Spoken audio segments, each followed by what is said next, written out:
La FIFA a renoncé dimanche à expulser immédiatement la Russie des qualifications pour la Coupe du Monde 2022, mais a déclaré que cette option restait possible, décidant que l'équipe pouvait jouer en utilisant l'acronyme RFU pour la Union russe de football. Le bureau de la FIFA a également décidé à l'unanimité que le drapeau et l'hymne russe ne pouvaient pas être associés à l'équipe.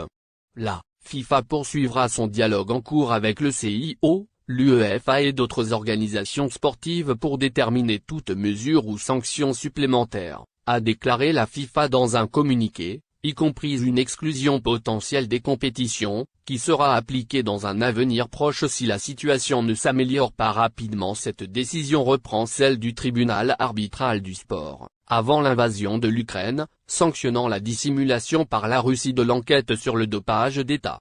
Cela signifie que les Russes ont dû participer aux 2 derniers Jeux olympiques en tant qu'équipe de Russie. La FIFA avait reporté la mise en œuvre de l'interdiction faite à la Russie de concourir sous le nom du pays jusqu'à une éventuelle qualification pour la Coupe du Monde. La FIFA a également déclaré que l'équipe de Russie ne pouvait jouer qu'en territoire neutre et sans spectateurs. Il n'était pas immédiatement clair si la décision d'utiliser l'acronyme de l'Union russe de football satisferait la Pologne, qui a déclaré samedi qu'elle refuserait de jouer contre la Russie lors d'une demi-finale éliminatoire de la Coupe du Monde, prévue à Moscou le 24 mars. Le vainqueur de cette demi-finale doit accueillir la Suède ou la République tchèque le 29 mars pour déterminer qui se qualifiera pour la Coupe du Monde du 21 novembre au 18 décembre au Qatar.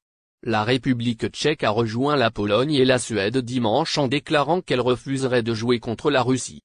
En France, le président de la Fédération de football, Noël Le Graët, a déclaré dimanche au quotidien Le Parisien qu'il plaidait pour l'exclusion de la Russie de la Coupe du Monde. Alors que l'attaque de l'Ukraine entrait dans sa 4e journée dimanche, le président russe Vladimir Poutine a temporairement perdu son poste officiel le plus élevé dans le sport mondial. La Fédération internationale de judo a invoqué la guerre en cours en Ukraine pour suspendre le statut de président honoraire de Poutine. Dans l'autre sport préféré de Poutine, le hockey sur glace, le club letton Dynamo Riga s'est retiré dimanche de la Continental Hockey League, détenue et gérée par les Russes, en invoquant la crise militaire et humanitaire en